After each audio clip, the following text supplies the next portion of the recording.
Okay, so have you guys ever heard of the Mayans? Like the ancient Mayans? Yeah. Okay, so they once ruled Mexico, in Mexico, Guatemala, and Yucatan. Do you guys know where Yucatan is? No? Okay, so it's not really anybody knows about it. It's really secret.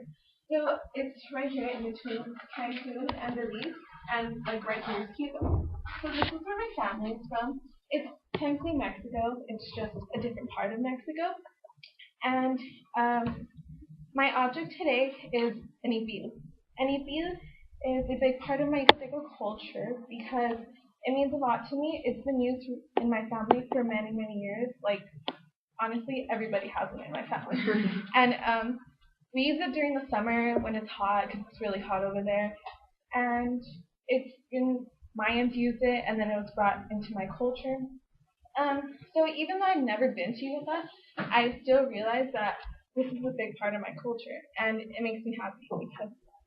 And my main point, I'm going to introduce the field, how it was brought to us, and the original characteristics, and why it's so significant to me.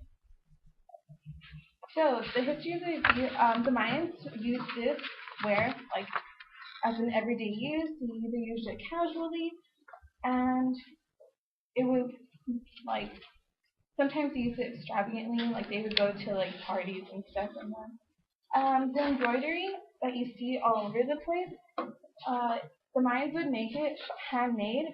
They would use it like to kind of give them a sense of how they're feeling, the vivid colors, like excitement and things like that.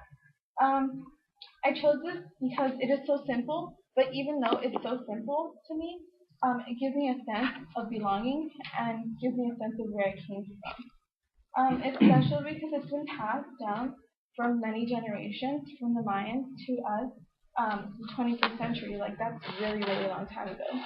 So it's been passed from my great great grandmother, my grandmother.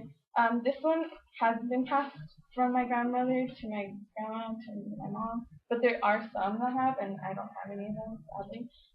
But I, I mean, it's cool. I've never been there. I've heard stories about going there.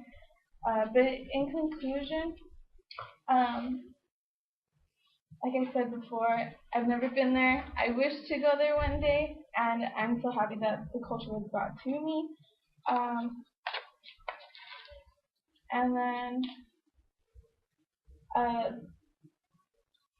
the culture was originated, and its importance of the dress is so important to me. So yeah, and then I will kind of conclude my speech with how we wear the awesome dresses. So this is how we wear them.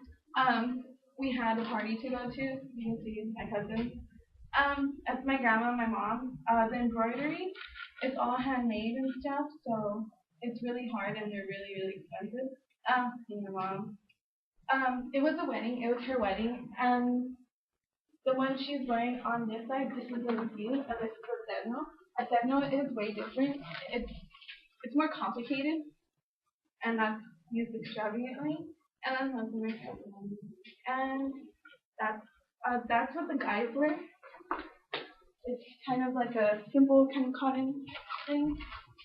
And and then yeah, that's my cousin. And then thank you.